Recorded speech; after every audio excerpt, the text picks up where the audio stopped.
Good morning, dear students.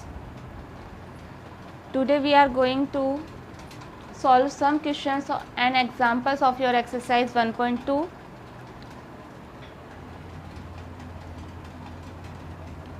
Here we take a question first of your exercise 1.2 is find each of the following products. In previous classes we already study about all properties of integers. हमने सारी properties समझी हुई हैं कि properties of division of integers क्या होती हैं, commutative property क्या होती है, एसोसिएटिव प्रॉपर्टी क्या होती है एंड डिस्ट्रीब्यूटिव लॉ जो कि हमने कल पढ़ा था. तो डिस्ट्रीब्यूटिव प्रॉपर्टी जो होती है वो किसके लिए होती है, मल्टीप्लिकेशन ऑपरेशन के लिए. मल्टीप्लिकेशन ऑपरेशन के लिए हमने 4 प्रॉपर्टीज़ पढ़ी थी, addition, subtraction, associative property, closure property and commutative property and last is distributive property. तो हमने सारी प्रॉपर्टीज़ पढ़ी थी और सारी प्रॉपर्टीज़ को अच्छे से समझा भी था और उनमें ये जाना था कि आप कुछ भी इंटीजर्स अपनी इच्छा से लेके उन प्रॉपर्टीज़ को चेक कर सकते हैं कि एसोसिएटिव प्रॉपर्टी किस मल्टीप्लिकेशन ऑपरेशन पर फॉलो होगी या नहीं होगी. हमने ये सब कल प्रीवियस लेक्चर में समझा था. Today we are solve some questions of your exercise 1.2 is first question, find each of the following products.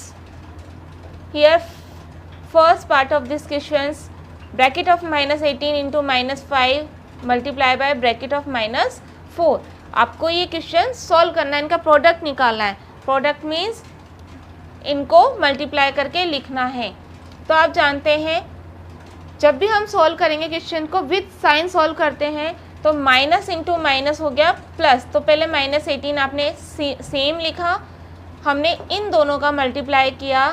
Minus 5 into minus 4, 5 4 जा 20 and minus into minus plus, तो प्लस के 20 हुआ. माइनस 18 एज इट इज़ लिखा. इस minus 18 को आप 20 से multiply करेंगे तो क्या आएगा, माइनस 360 आंसर दिस क्वेश्चंस.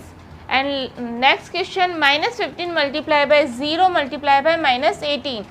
अब एक चीज़ का ध्यान रखेंगे, इस पूरे क्वेश्चंस को सॉल्व करने की ज़रूरत नहीं है कि आप पहले माइनस 15 को 0 से इंटू करें फिर 0 को माइनस 18 से इंटू करें.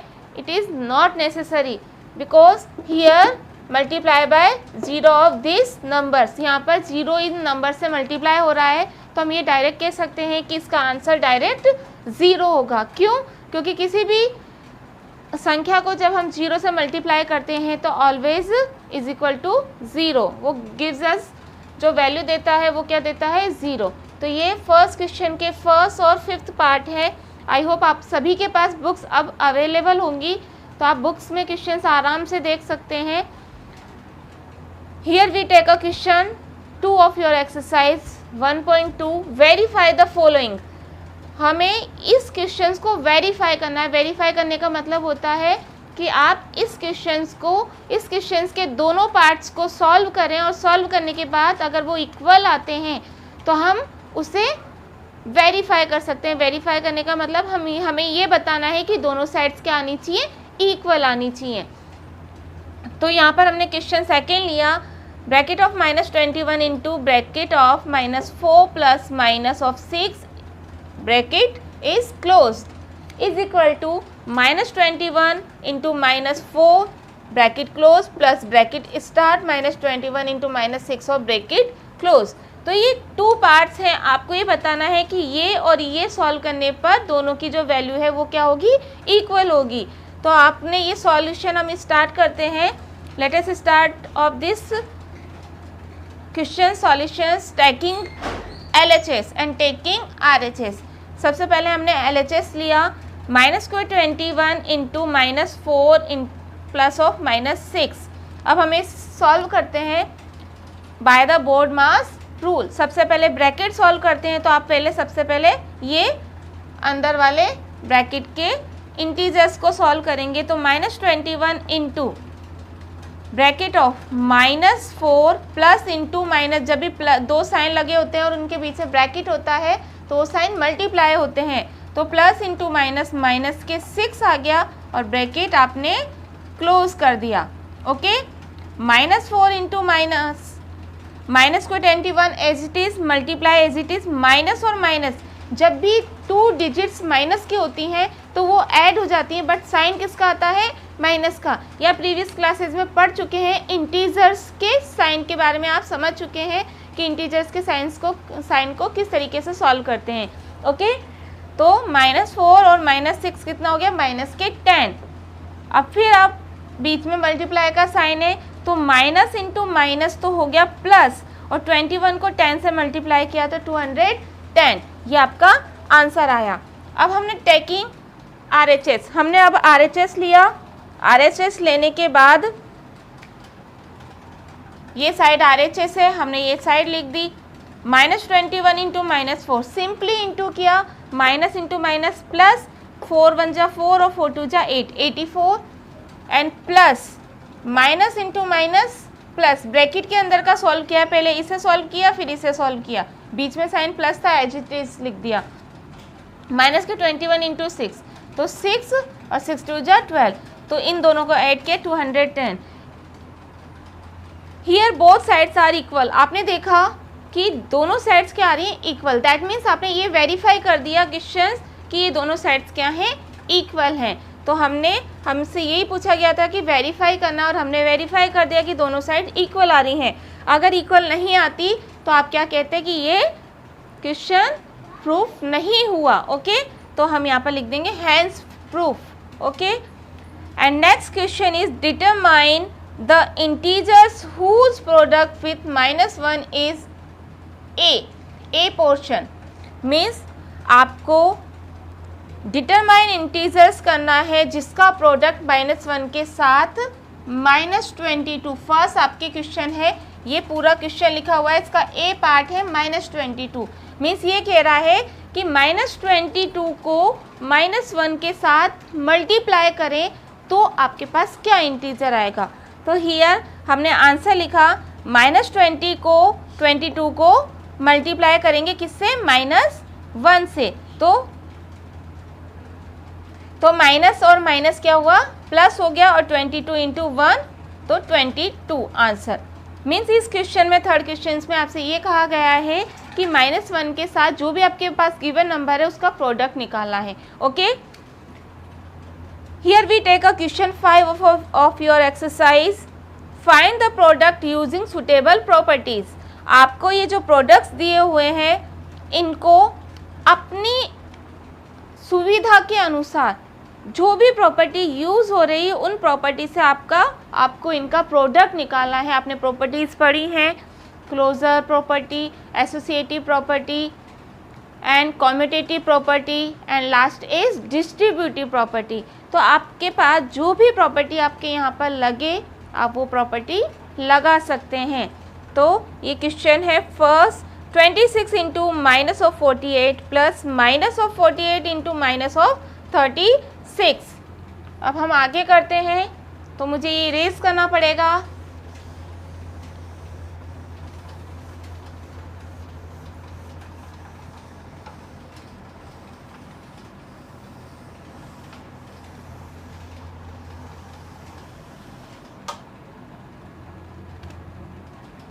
ओके, जैसे हमने ये क्वेश्चन लिया, now let us start the solution of question 5। हम सॉल्यूशन करना स्टार्ट करते हैं। 26 multiply by -48 plus of -48 multiply by -36। Okay, एक चीज़ का ध्यान रखेंगे, जब भी मल्टीप्लाई, अगर कोई 2 डिजिट्स मल्टीप्लाई हो रही हैं तो वो एक ही डिजिट मानी जाती हैं। मीन्स ये पूरा एक फैक्टर है, इसके बाद ये पूरा एक फैक्टर है, और इनको सेपरेट कौन कर रहा है? Plus operation. ओके, तो हमने ये पूरी एक टर्म है, ये पूरी एक टर्म है, बीच में प्लस का साइन है। अब आप देखेंगे कि इसमें आपको कुछ कॉमन नज़र आएगा, तो कॉमन क्या है इसमें? -48। तो आपने -48 टर्म क्या ले ली? कॉमन ले ली। कॉमन लेते हैं तो लास्ट ब्रैकेट का यूज़ करते हैं। -48 कॉमन आया, जब यहाँ से -48 बाहर आ गया तो यहाँ पर क्या बचा? 26। बीच में साइन किसका है, प्लस का, क्योंकि ये पूरी एक टर्म थी, इस पूरी टर्म में से हमने जब ये बाहर ले लिया तो बचा क्या 26, बीच में साइन किसका आ गया, प्लस का। -48 यहाँ पर एज इट इज है, -48 बाहर लिया तो यहाँ पर क्या बचा, -36। ओके,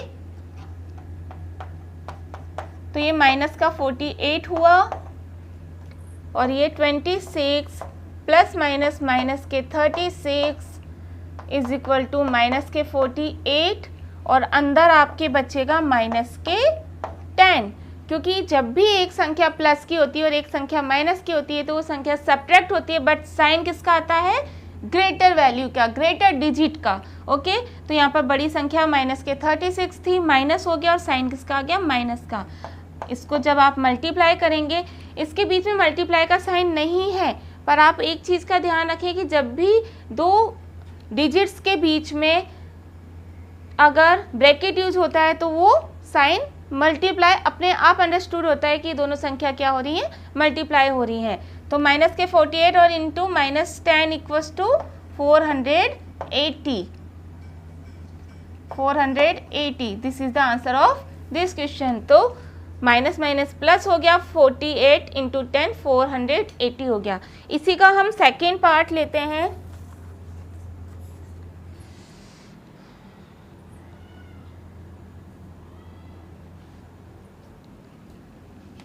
इसी क्वेश्चंस का हम ले रहे हैं 8 पार्ट।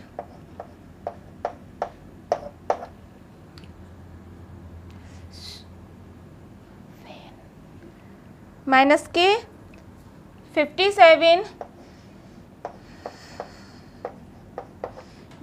57 मल्टीप्लाई बाय माइनस के 19 प्लस 57। ओके, ये आपके नेक्स्ट क्वेश्चन है।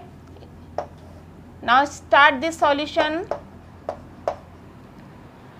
अब आप फिर एक चीज़ का ध्यान रखेंगे, अभी मैंने आपको इस क्वेश्चन में समझाया, अगर 2 डिजिट्स के बीच में मल्टीप्लाई का साइन होता है तो वो पूरी एक डिजिट को काउंट करता है। तो ये पूरी एक डिजिट है और प्लस ऑपरेशन है, तो 57 अलग है और ये पूरी एक फॉर्म है। ओके, तो अब आप क्या करेंगे, इन दोनों में आपको दिख रहा है कि क्या कॉमन आ रहा है, 57, तो आप 57 कॉमन ले सकते हैं।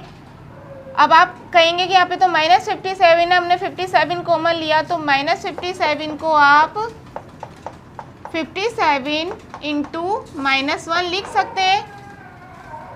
-57 को आप क्या लिख सकते हैं, 57 मल्टीप्लाई बाय -1। अब मैंने 57 यहाँ पर कॉमन लिया तो लास्ट ब्रैकेट का यूज़ करेंगे। जब आपने 57 बाहर लिया तो यहाँ पर क्या बचा, माइनस के 1 और माइनस के इंटू 19। ओके, इस पूरी टर्म में से आपने 57 कॉमन ले लिया तो ये -1 तो ये बचा और ये माइनस के 19। यहाँ पर क्या बचा, 57 पूरी टर्म बाहर आ गई तो यहाँ पे क्या बचा, 0। Okay,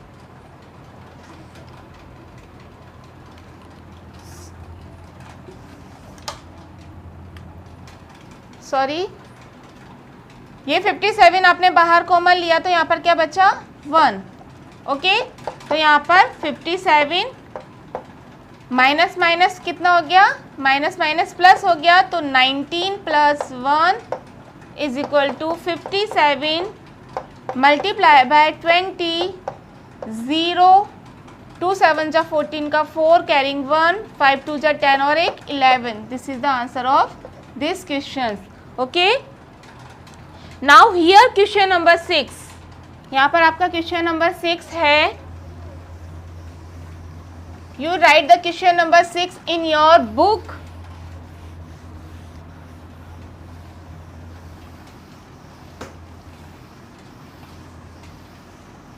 I'll write only solution of these questions. Okay, मैं यहाँ पर केवल आपका सॉल्यूशन लिखूंगी, आपको क्वेश्चन नंबर 6 बुक से नोट डाउन करना है। तो क्वेश्चन नंबर 6 है आपका, a certain freezing process require that room temperature be lowered from 40 degree centigrade at the rate of 5 degree centigrade every hour, what will be the room temperature 10 hours after the process begins? Means आपसे ये कह रहा है कि एक जो freezing process है उसके लिए एक रूम टेम्परेचर का जो लोअर टेम्परेचर है वो 40 डिग्री सेंटीग्रेड है, लेकिन वो कैसे स्टार्ट हो रहा है, एक हार में, 1 हार में वो 5 डिग्री सेंटीग्रेड लोअर हो रहा है। लोअर मीन्स जब भी कमी की बात की जाती है तो जो हम इंटीजर का साइन यूज़ करते हैं वो माइनस यूज़ करते हैं। तो आपसे ये कहा जा रहा है कि जो भी एक घंटे में 5 डिग्री सेंटीग्रेड की रेट से टेम्परेचर क्या हो रहा है, कम हो रहा है, लोअर हो रहा है। और जब वो कम हो रहा है तो उसका जो स्टार्टिंग टेम्परेचर था वो 40 डिग्री सेंटीग्रेड है। तो इसने पूछा कि what will be the room temperature 10 hours after the process begin. तो जब प्रोसेस शुरू हुआ था उस समय व्हाट विल बी, तो प्रोसेस स्टार्ट होने तक जो रूम टेम्परेचर है, तो 10 घंटे बाद रूम टेम्परेचर कितना हो जाएगा। जब आपका जो प्रोसेस था स्टार्टिंग प्रोसेस में आपका कितना था टेम्परेचर, 40 डिग्री सेंटीग्रेड। आपको ये बता दिया कि 1 हार में वो 5 डिग्री सेंटीग्रेड से गिर रहा है। तो इसने ये पूछा कि 10 डिग्री जो 10 हार्स है, तो 10 हार्स बाद आपका जो टेम्परेचर है वो कितना होगा। तो हम स्टार्ट करते हैं। Required temperature for the freezing process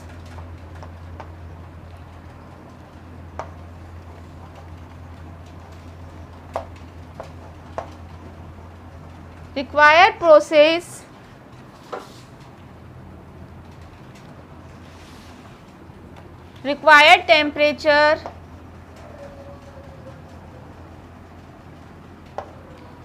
temperature for the freezing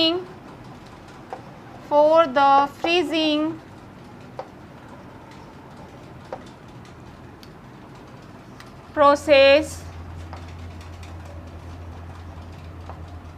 is equal to lowered from 40 degree centigrade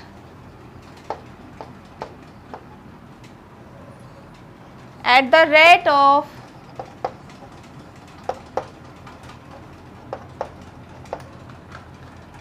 5 degree centigrade every hour.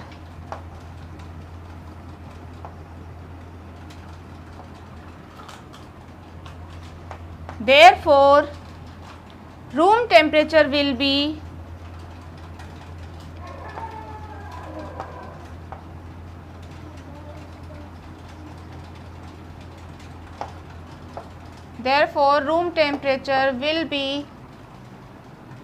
after 10 hours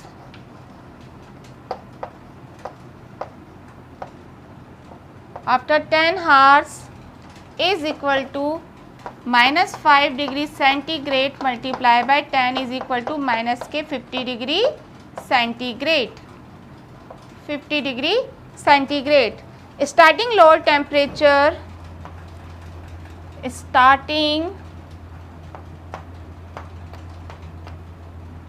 lowered temperature is equal to 40 degree centigrade. Therefore, after 10 hours temperature will be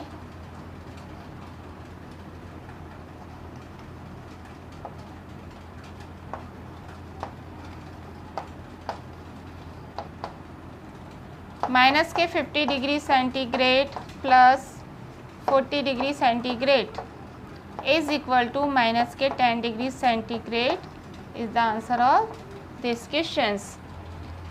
तो आपसे ये कहा गया था कि जो starting temperature है वो 40 डिग्री सेंटीग्रेड है, पर 5 डिग्री सेंटीग्रेड पर हार में 5 डिग्री सेंटीग्रेड वो टेम्परेचर लोवर्ड हो रहा है, गिर रहा है। तो मीन्स -5 से डिनोट करेंगे क्योंकि वो जो टेम्परेचर है वो कम हो रहा है।